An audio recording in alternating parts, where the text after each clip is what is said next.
There was a party for Langston, King of Letters, by Jason Reynolds, and the art by Jerome and Jarrett Pumphrey. There was a party for Langston. There was a party for Langston at the library, a jam in Harlem to celebrate the word-making man. Langston, the King of Letters, whose ABCs became drums, bumping, jumping, thumping, like a heart the size of the whole wide world. Langston was the best word maker around. Could make the word mother feel like a real warm arms wrapped around you, giving you a snug hug. Could make the word America look like two friends making pinky promises to be cool, to be true. Could make the word Harlem sound like the perfect place to have a party. Make it seem like you could bust a move right there in the H or the L or the M of it, where new dances are born. There was a blowout for Langston to celebrate the man who wrote wake up stories and rise and shine rhymes. Ever since he was just a little boy, daydreaming under the Ohio sky, turning birds into words, flying all around him, imagining the clouds as paper to put them on. The best word maker in his class, in the face of the sun.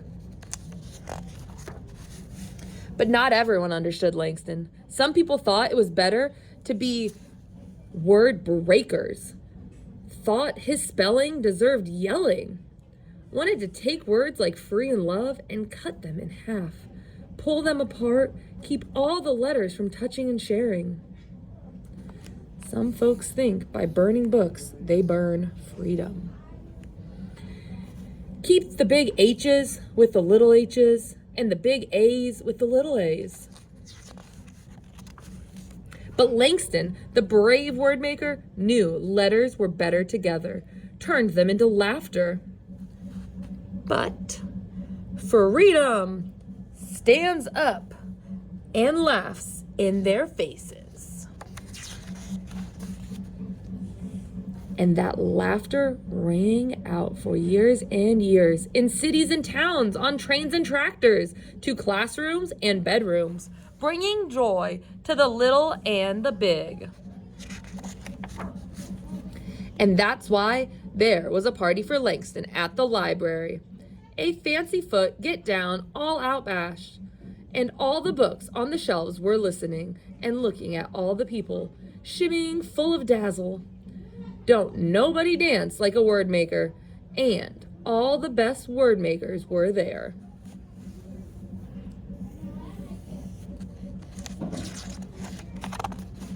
Like Maya, who Langston's language laughter tickled as a child, who grew up reading his words and learned to make words her own.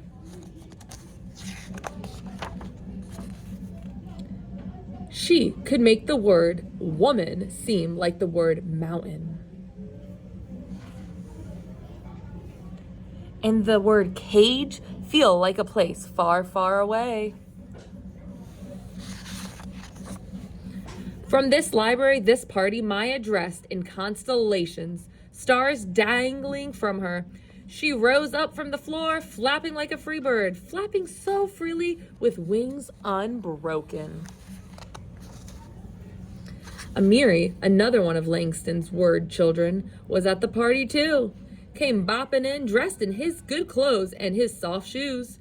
Black, his favorite word on his tongue. Amiri could make the word black sound like it could be red. Could make the word black echo into the future and way back into the past. Back to Langston. Amiri came to recite poems at his hero's feet, came to dance, boom, ba-boom, boom, boom, boom, ba, boom, boom, boom, came to offer his rickety radio heart to Langston, the man who wrote. his neighborhood as America, and his family as America, and his funky music as America, and America as America too. The man who wrote Maya and Amiri into the world. And Maya and Amiri danced like the best words do, together, dazzled together. They held hands and swung and spun and slid, stepping and stomping and boogie-boogieing, wiggling wild. Oh, what a time to gather together, together, together. Until they lifted their heads to the word-making boy who had grown up to be a word-making man and had now become the word-making king. To Langston, for Langston.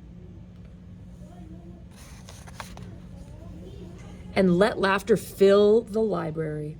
Laughter, the language of ha ha ha, loud like the love in the library that night and all that hoopla in Harlem at that party, where the books were looking on as new words were being written, where the books were listening just like you. It all started when I saw a picture of two of my favorite word makers, Maya Angelou